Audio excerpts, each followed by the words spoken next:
जो मैंने फॉर्मूले लिखवा दिए थे उनको एज इट इज रट लेना, वो काम आएंगे सबके सब। Now the next question that we are going to do is sine of x plus alpha by sine of x dx। ये क्वेश्चन है, इसको हमें सॉल्व करना है। अब देखो, ये sine of x plus alpha by sine x है, ठीक है। So sine of a plus B दिख गया मुझे। Sine of a plus B का फॉर्मूला मुझे रटा होना चाहिए, sine A cos B plus cos A sine B, ये फॉर्मूला होता है। तो इसकी जगह integration of sign of X plus alpha by sine of x, इसकी जगह मैं लिख सकता हूं साइन ए कॉस बी मतलब कॉस अल्फा प्लस कॉस ए मतलब cos x sine alpha by sine x. ये इंटीग्रेशन का साइन एज इट इज और dx, ठीक है। अब क्या करेंगे, हम सेपरेट कर लेते हैं।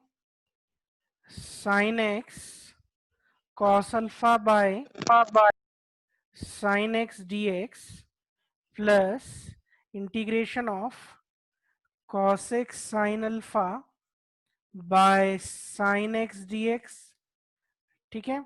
साइन एक्स कैंसिल हो गया यहां से। अब यहां पे तो क्या बचा, साइन एक्स कॉस अल्फा आएगा, हाँ कॉस एक्स लिख दिया मैंने। तो यहां से मेरे पास बच जाएगा कॉस अल्फा जो कि कांस्टेंट है, उसको बाहर ले लिया इंटीग्रेशन से, और कुछ नहीं तो 1 तो लिख ही सकते हैं 1 dx प्लस यहां से देखो साइन अल्फा कांस्टेंट है, उसको बाहर ले लिया, cos x by sine x, ये होता है मेरा कॉट एक्स और dx, ठीक है। अभी थोड़ी देर पहले हमने इसके फॉर्मूले रटे थे, तो अब वो काम आ जाएंगे। cos x cos अल्फा तो एज इट इज 1 dx की जगह तो x लिख सकते हैं integration of 1 plus sine alpha as it is integration of cot x। Integration of cot x क्या होगा, अभी हमने थोड़ी देर पहले याद किया था, वो होता है ln ऑफ साइन x और प्लस सी। सो ये हमारा आंसर हो गया, ठीक है। x cos alpha plus sine alpha ln of sine x plus C, this is the answer to the question.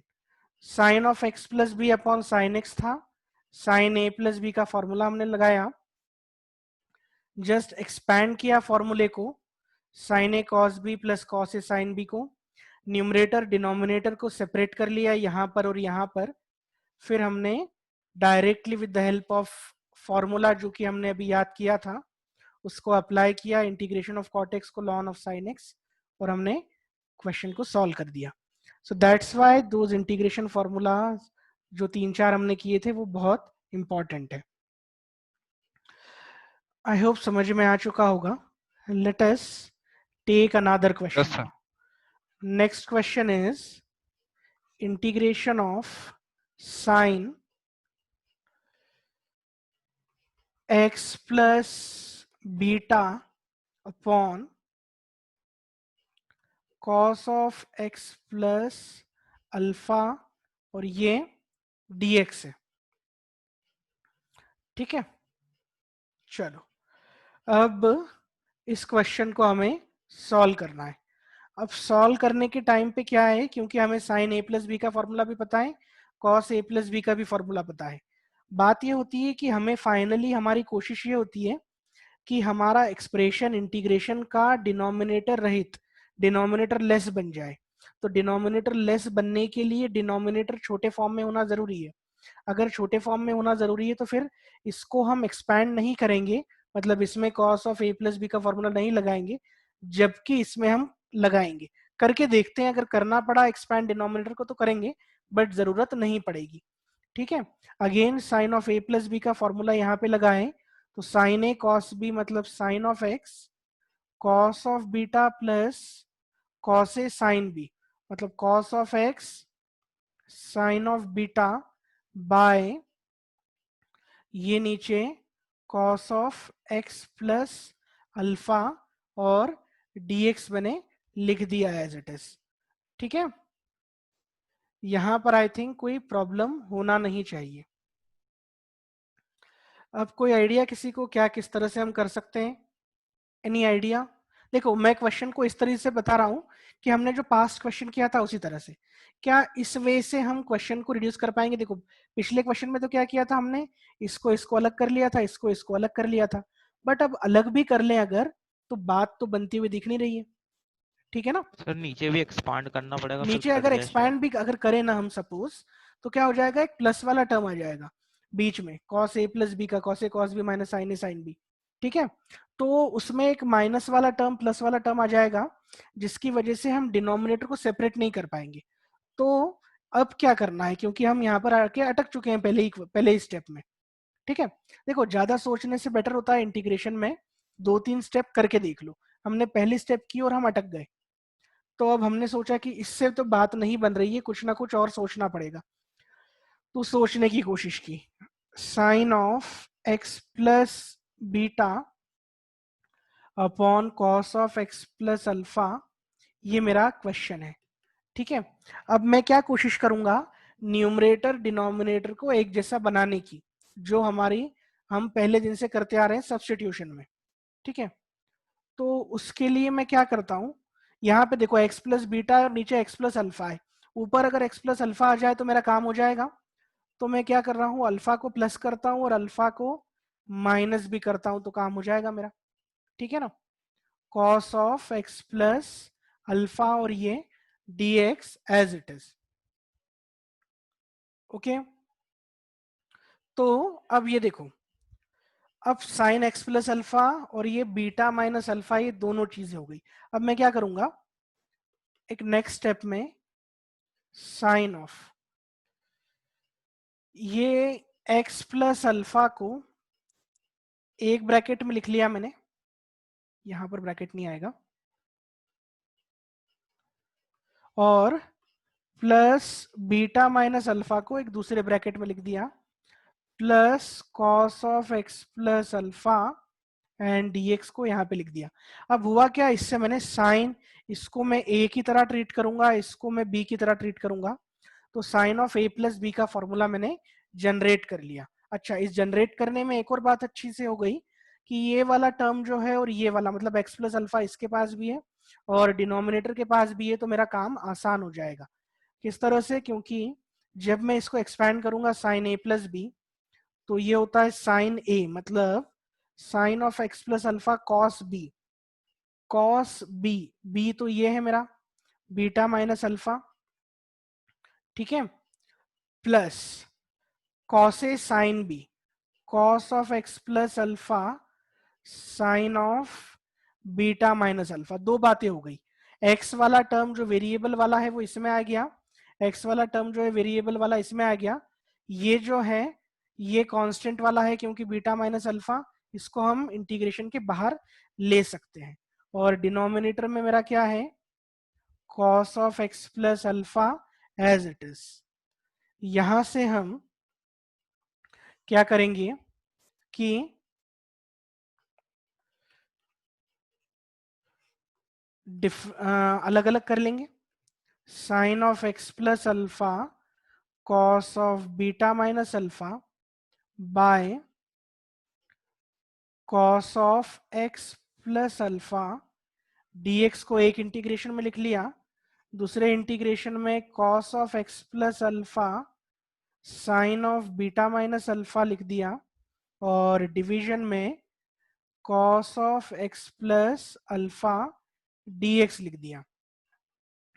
ठीक है, अब देखो क्या हो गया, ये तो पूरा का पूरा कैंसिल आउट हो गया, यहां पर साइन बाय कॉस और साइन और कॉस में ये जो आर्ग्यूमेंट है ये सेम है, तो ये tan हो जाएगा, कॉस कांस्टेंट है तो ये बाहर आ जाएगा, cos of beta minus alpha और ये tan of X plus alpha dx plus integration of sign beta minus alpha dx आ जाएगा। ठीक है, फिर अब देखो अब ये tan वाला फॉर्मूला जो है मेरे काम आ जाएगा, क्योंकि मैंने बताया था कि tan का रट लो, ठीक है। tan का इंटीग्रेशन हमें रटा हुआ होना चाहिए, ये बात मैंने कही थी। यहां से cos of beta minus alpha तो एज इट इज, और इसकी जगह ln ऑफ sec x हम लिख सकते हैं, तो x की जगह sec of x plus alpha है यहाँ पर आर्ग्यूमेंट की जगह, प्लस ये तो पूरा का पूरा इंटीग्रेशन के बाहर आ जाएगा, क्योंकि कांस्टेंट है, इंटीग्रेशन में 1 dx बचेगा। तो cos of beta minus alpha ln of sec x plus alpha, ये मॉड में है, प्लस ये कांस्टेंट एज इट इज, और इंटीग्रेशन ऑफ 1, ये तो x होता है, इस x को मैंने यहां पे लिख दिया, प्लस c। तो ये मेरा फाइनल आंसर हो गया। क्वेश्चन कहां से इनिशिएट किया था हमने? क्वेश्चन यहां से इनिशिएट किया था। This was the question. पहले हमने क्या देखा कि क्वेश्चन को लास्ट क्वेश्चन की तरह ट्रीट करने की कोशिश की कि ये a प्लस भी दिख रहा है, इसको ओपन कर दिया। इसको ओपन नहीं किया, क्यों नहीं किया? क्योंकि डिनोमिनेटर हमें कंप्रेस्ड फॉर्म में रिक्वायर्ड होता है, जिससे कि हम सेपरेट कर पाए। यहाँ पर हमने किया, पर देख लिया कोई मतलब तो निकल नहीं रहा है, अगर सेपरेट कर भी ले तो कुछ कटपीट नहीं रहा है, पर्पस सॉल्व नहीं हो रहा था। तो हमने इस स्टेप के बाद फिर से हम क्वेश्चन पे लौटे।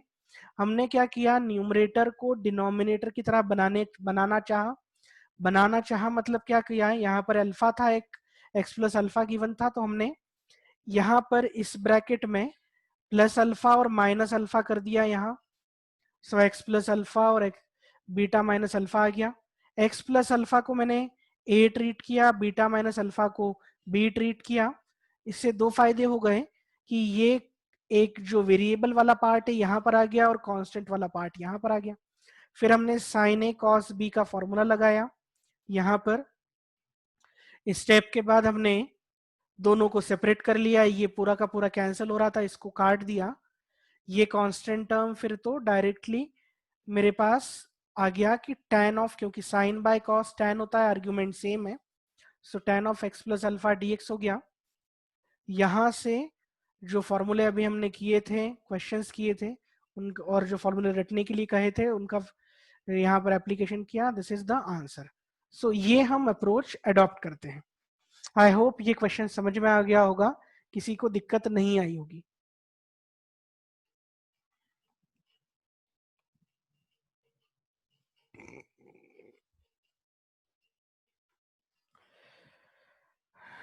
चलो, किसी को दिक्कत है? No sir. चलो ठीक है। Now the next question is,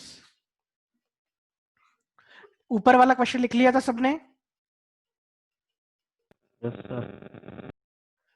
ये क्वेश्चन, चलो next is 1 by 1 plus 4 e to the power x dx। ये क्वेश्चन है, अब इसे मुझे सॉल्व करना है। अगेन 1 बाय, यहां पर 1 बाय 1 प्लस 4x होता ना खाली, तो 1 बाय लीनियर होता, 1 बाय लीनियर का तो ln of 1 by ln of हम लिख देते आंसर, ठीक है ना, लॉन ऑफ लीनियर आंसर आ जाता। सिंस 1 प्लस 4 ई की पावर एक्स से, ई की power x non linear term है, तो ये पूरा का पूरा डिनोमिनेटर नॉन लीनियर कन्वर्ट हो गया मेरा। अब ये चूंकि नॉन लीनियर कन्वर्ट हो चुका है, तो मुझे कुछ ना कुछ इस तरह से इस क्वेश्चन में अलजेब्राइक मैनिपुलेशन करना पड़ेगा, जिससे मैं सब्स्टिट्यूशन को यूज कर पाऊं। ठीक है, अब वो किस तरह से करना पड़ेगा देखते हैं। ओके, यहां पर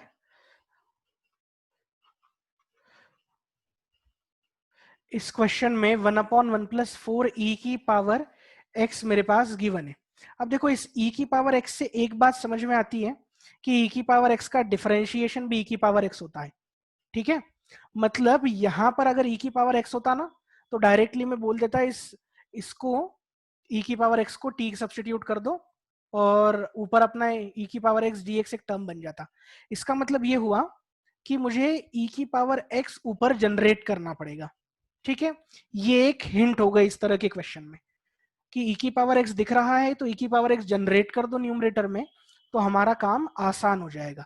अब आसान होने के लिए किस तरह से करें, देखो सबसे पहले तो हम क्या करेंगे कि अब e की पावर x ऊपर है तो e की पावर x का ऊपर नीचे मल्टीप्लाई करेंगे तो यहाँ पर एक e की पावर x और आ जाएगा, तो वो प्रॉब्लम क्रिएट करेगा। तो अब हम क्या करते हैं कि what will do, divide numerator and denominator by e की पावर x।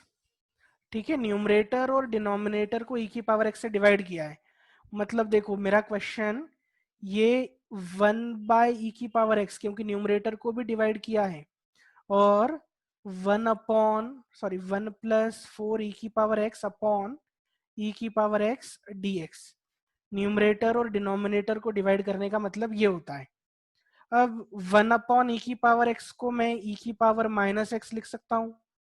ठीक है, अब इसको अलग अलग कर दिया मैंने, मतलब 1/e⁻x लिख दिया प्लस 4e⁻x/e⁻x और इसको dx लिख दिया। इसके बाद क्या किया हमने कि ये e⁻−x को तो एज इट इज रहने दिया, 1/e⁻x को अगेन e⁻−x लिख सकता हूँ, ये खत्म हो जाएगा, प्लस 4 dx आ गया।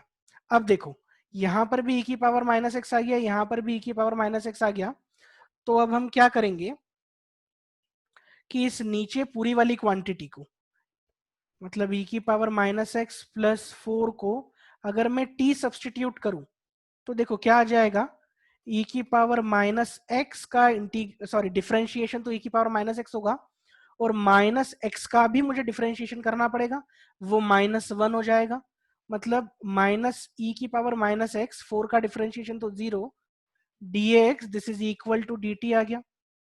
तो e⁻−x dx this is equal to, ये माइनस को इधर ले जाओ तो माइनस dt बन गया। ठीक है, कोई दिक्कत नहीं होनी चाहिए यहाँ पर, मतलब ये वाला टर्म जो है e⁻−x और dx तो मुझे मिल चुका है ऊपर, इसकी जगह माइनस dt लिख देंगे हम, और नीचे को तो मैंने fx बोल ही दिया है, तो fx और f' का पेयर जो मेरी प्रायोरिटी होती है वो मैं ऑब्टेन कर चुका हूँ। अब मेरा क्वेश्चन किस तरह से हो जाएगा, e⁻−x dx की जगह तो माइनस dt, तो माइनस बाहर लिख दिया, 1 e⁻−x प्लस 4 की जगह तो t आ चुका है और dt यहाँ पर, तो ये तो 1/t आ गया, 1/t का मतलब तो ln t होता है, माइनस यहाँ पर प्लस c, तो t की जगह अगेन e⁻−x प्लस 4 लिख दिया मैंने, तो माइनस ln e⁻x प्लस 4 और प्लस c। एक तो आंसर ये ही है, दूसरा क्या है, क्योंकि ये माइनस है इसको ऊपर ले जाओ, तो ये क्या बन जाएगा, ln e⁻x प्लस 4 की पावर -1 प्लस c। ये भी एक आंसर लिखने का तरीका है। इसके अलावा क्या है, इसको इस तरह से लिख दो। ठीक है, ये सारे तरीके हैं आंसर को लिखने के, तुम्हारी जो मर्जी है वो लिख लो। Okay, so this is basically the answer to the question. I hope समझने में कोई दिक्कत नहीं होगी। जब भी इस तरह के क्वेश्चन दिखे जिसमें e⁻x हो, तो पहले हमारी कोशिश होनी चाहिए कि e⁻x कहीं न्यूमरेटर में अगर मिल जाए तो हमारा काम हो जाए।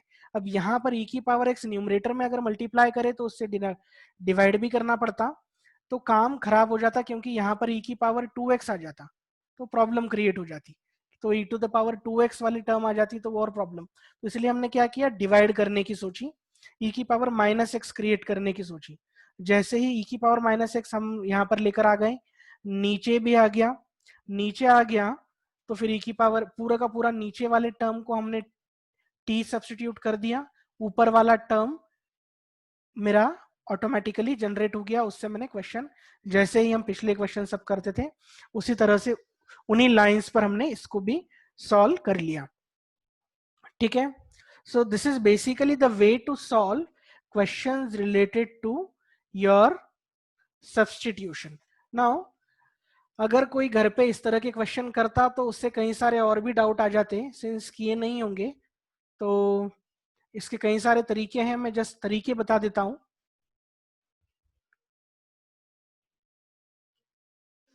इसी क्वेश्चन को हम और भी किस तरीके से कर सकते हैं, ठीक है।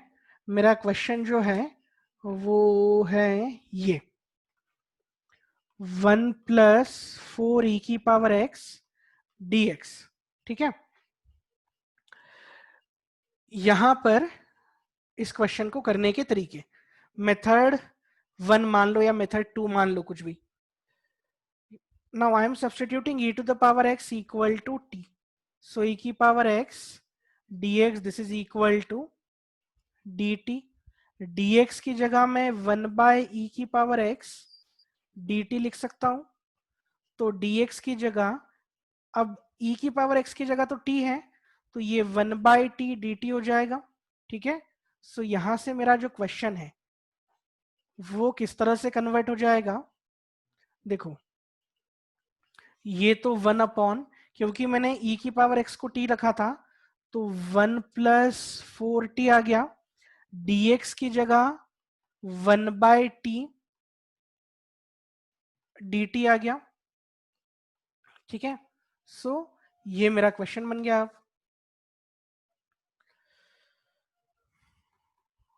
क्वेश्चन को मैं इस फॉर्म में लिख लेता हूं, t 1+4t और dt, ठीक है। ये क्वेश्चन बन गया। अब थोड़ा सा सोचने विचारने की बात है, वैसे और कुछ नहीं है। मैं क्या कर रहा हूं, यहां से 4 को कॉमन ले लिया। ये t है, क्योंकि 1 के पास 4 नहीं था, ये 1/4 हो जाएगा, ये t हो जाएगा, ये dt हो जाएगा। और 4 को मैंने बाहर ले लिया है, तो ये बाहर कुछ इस तरह का दिखेगा 4, ठीक है। 1/4 क्योंकि बाहर लिया है तो कहीं ना कहीं तो आएगा, तो यहां पर आ गया। अब अगर हम क्वेश्चन को ठीक से देखें तो इस टर्म और इस टर्म का डिफरेंस, इस टर्म और इस टर्म का डिफरेंस, या फिर ऐसा मानो इस टर्म का, मतलब if I call this a and this b, so a minus b मेरा कितना हो जाएगा, 1/4 हो जाएगा। a माइनस b मेरा 1/4 हो जाएगा, ठीक है। कोई दिक्कत नहीं, अगर a माइनस बी मेरा 1/4 हो जाएगा तो उससे मुझे कोई दिक्कत होनी नहीं चाहिए। क्यों नहीं होनी चाहिए, क्योंकि एक 1/4 यहाँ पर आ चुका है। तो मैं क्या करूंगा, इस न्यूमरेटर को डिनोमिनेटर के सब्ट्रैक्शन के फॉर्म में लिख सकूंगा, जो कि मैंने बहुत पहले बताया था हम कर सकते हैं इस तरह से, ठीक है। इंटीग्रेशन के तरीके हैं ये। तो 1/4, ठीक है। देन यहां पर t+1/4 और -t मैंने लिख लिया, और इसको तो एज इट इज रहने दिया, 1/4 प्लस टी, और ये dt, ठीक है। अब सेपरेट कर लेते हैं, 1/4 t+1/4 और t इंटू t+1/4 dt एक जगह, -1/4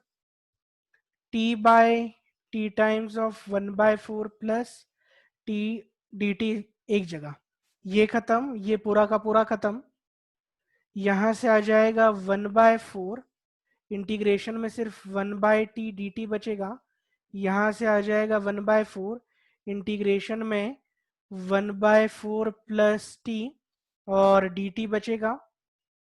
तो 1/4 1/t का तो ln ऑफ t हो जाता है, -1/4 ये भी लीनियर है, तो ln of 1/4 plus t plus c आ जाएगा।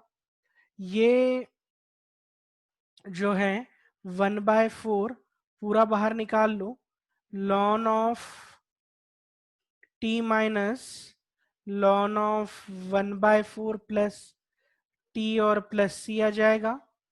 ln of m minus ln of n, इसको ln of m by n लिख सकते हैं, मतलब ln of t by 1/4 plus T लिखा जा सकता है, मॉड है हाँ पूरा,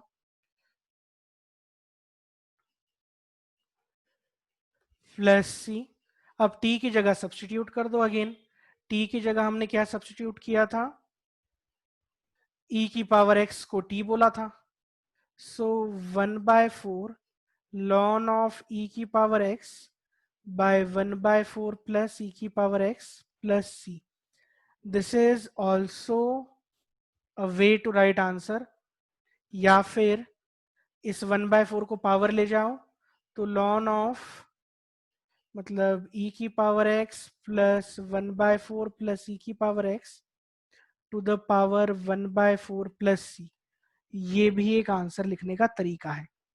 ठीक है, so this is also a way to solve the question. और भी कई सारे हो सकते हैं। एक और तरीका इस तरह से है कि इस डिनोमिनेटर को पूरे के पूरे को टी पुट कर दो, उससे और कम स्टेप्स में आंसर आ जाएगा। ठीक है, इस डिनोमिनेटर को भी टी पुट कर सकते हो। आई होप यहाँ पर समझ में आ चुका होगा कि there is not a single way to solve integration question, there can be multiple veg.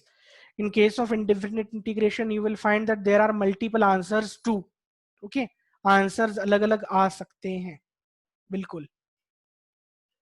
यहाँ पर ये तरीका मैंने पिछली 3-4 क्लासेस पहले हमने डिस्कस किया था। In fact at the beginning of starting this chapter we were discussing these types of question कि 1/ab का हो तो a माइनस बी से देख लो अगर न्यूमरेटर मिलता है या नहीं।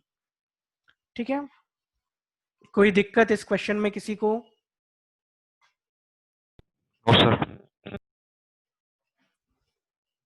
चलो नेक्स्ट क्वेश्चन देखते हैं। Now I am giving you this question and I want you to answer this. E to the power 2x minus 1 by e to the power 2x plus 1 dx. Solve this question.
अभी तक कोई answer नहीं आया है, इसका मतलब है कि क्वेश्चन सॉल्व नहीं होगा। e to the power 2x minus 1 upon e to the power 2x plus 1, ये मेरा क्वेश्चन है। ठीक है, मैंने बताया था कि e की पावर x वाली जब भी बात आए तब कोशिश ये रहनी चाहिए हमारी कि e की पावर x को t सब्स्टिट्यूट करके आंसर मिल जाए। तो पहला तो ये होता है कि क्या है, हम इसको सब्स्टिट्यूट करके ये आ जाएगा, तो नहीं आ रहा है। अगर e की पावर 2x को t सब्स्टिट्यूट करें तो क्या कुछ हो सकता है क्या? इस तरह से अगर सोचने की कोशिश करें तो वो तो हो जाएगा e की पावर 2x 2 e की पावर 2x dx, पर यहाँ पर तो ये -1 की तकलीफ आ रही है। ठीक है ना, तो पहला तरीका तो ये है कि मैं न्यूमरेटर से डिनोमिनेटर को बनाने की कोशिश करता हूँ। ठीक है, मतलब क्या, e to the power 2x, यहाँ पर +1 है तो +1 कर दिया, ये -1 है और -1 और कर दिया, मतलब एक बार प्लस किया एक बार माइनस किया तो कुछ भी नहीं किया, e to the power 2x plus 1 dx। ठीक है, सर यहाँ पे रैशनलाइजेशन की मेथड से करेंगे तो गलत होगा क्या? हाँ नहीं आएगा आंसर। ठीक है, ओके। अब सेपरेट कर लेंगे, e to the power 2x plus 1 upon e to the power 2x plus 1 dx, इसको अलग लिख लिया, माइनस ये -1 ये तो 2 हो जाएगा, तो 2 अपॉन ई की पावर 2x प्लस 1, और ये dx एक और आ गया मेरे पास। ठीक है, ये क्वेश्चन इस तरह से आ गया। अब ये तो खत्म हो गया, तो ये तो 1 dx आया, 1 dx मतलब x माइनस, अब सवाल सिर्फ इतना सा बचा, e to the power 2x plus 1 dx। ठीक है, ये क्वेश्चन यहाँ पर आके फंसता हुआ दिख जाएगा अगर हम थोड़ा सा सोचिए ना, तो अदरवाइज तो कर सकते हैं, बट अगर हम थोड़ा सा भी ना सोचे तो हमें ऐसा लगेगा कि क्वेश्चन फंस गया। अब क्या करते हैं हम, e की पावर 2x को कॉमन ले लेते हैं यहाँ पर, मतलब वही मल्टीप्लाई एंड डिवाइड करना है न्यूमरेटर एंड डिनोमिनेटर को बाय e की पावर 2x से, तो x माइनस, देखो यहाँ पर मैंने e की पावर 2x को कॉमन ले लिया, तो ये तो बचेगा 1, और ये बच जाएगा 1 बाय ई की पावर 2x और dx। इस e की पावर 2x को ऊपर ले जाएं तो e की पावर -2x हो जाएगा, तो x तो एज इट इज, और ये बच जाएगा 2 e की पावर -2x बाय 1 प्लस ये 1, और प्लस ये भी e की पावर -2x लिख सकता हूं मैं। अब देखो हो ये गया कि e की पावर -2x यहाँ पर भी आ गया, यहाँ पर भी आ गया, यहाँ पर देखो यहाँ पर तो e की पावर 2x यहाँ पर भी था, बट ये जो -1 था ना, ये दिक्कत दे रहा था मुझे। तो अब यहाँ पर माइनस माइनस का कुछ नहीं है, मल्टीप्लीकेशन वाला है, वो तो बाहर आ जाएगा, तो x माइनस इस 2 को बाहर निकाल लेंगे, e की पावर -2x बाय 1 प्लस ई की पावर -2x और dx आ गया। अब देखो अगर मैं ये नीचे वाला पूरा का पूरा 1 प्लस ई की पावर -2x को अगर t सब्स्टिट्यूट करता हूं, तो 1 का डिफरेंशिएशन तो 0, और e की पावर -2x का डिफरेंशिएशन कितना हो जाएगा, -2 e की power -2x dx, this is equal to dt। ठीक है, तो ये माइनस को भी अंदर ले जाते हैं, तो इसको इस तरह से लिखते हैं क्वेश्चन को, +2 माइनस ई की पावर 2x 1 प्लस ई की पावर -2x dx लिखा जा सकता है बिल्कुल। ठीक है, तो ये तो पूरा का पूरा मेरे पास f dash x D x का पेयर मिल गया ये। ठीक है ना, इसकी जगह dt सब्स्टिट्यूट कर देंगे, और नीचे जो था उसकी जगह तो t कर ही दिया था मैंने पूरा। ओके, तो क्वेश्चन क्या हो जाएगा, x माइनस एक्स प्लस, क्योंकि ये प्लस है, 2 टाइम्स ऑफ ये पूरा का पूरा तो dt आ गया, और नीचे क्या था, t था, तो यहां से आ गया x plus 2 ln of t plus c. Okay, x plus 2 ln t की जगह क्या था, 1 प्लस ई की पावर -2x था, 1 प्लस ई की पावर -2x, अगेन सब्स्टिट्यूट कर दो, so this is the answer to the question. ये हमारा आंसर हो गया। ओके, बहुत सारे तरीके हैं करने के तो, बट ये भी एक तरीका है। आई होप कोई दिक्कत नहीं होगी। देखो सब्स्टिट्यूशन में जितना हमने कर लिया है, डेफिनेटली कई सारी चीजें और होती है, but it is more than sufficient from class 12th पर view. So this is the end of substitution. Next class में हम इंटीग्रेशन बाय पार्ट्स देखेंगे। ओके अच्छा, यूट्यूब पर ये सारे के सारे वीडियोस मैं अपलोड कर दूंगा। चैनल की लिंक मैंने दी थी, अगर किसी ने सब्सक्राइब नहीं करा है तो कर लेना। You can watch the videos on YouTube also, और आगे के भी सारे लेक्चर्स में यूट्यूब पर कर दिया करूंगा। ठीक है ना, चलो तो आज की क्लास एंड करते हैं। किसी को कुछ डाउट है रिगार्डिंग दिस क्वेश्चन, ये क्यों कैसे किया, ऐसे भी कर सकते थे क्या, इस तरह के डाउट्स? अच्छा, डाउट्स तो तब आते हैं जब हम क्वेश्चंस खुद भी घर पे सॉल्व करें, अगर ना करें सिर्फ आ जाए तो वो तो आएंगे नहीं। ठीक है, चलो let's end this session now.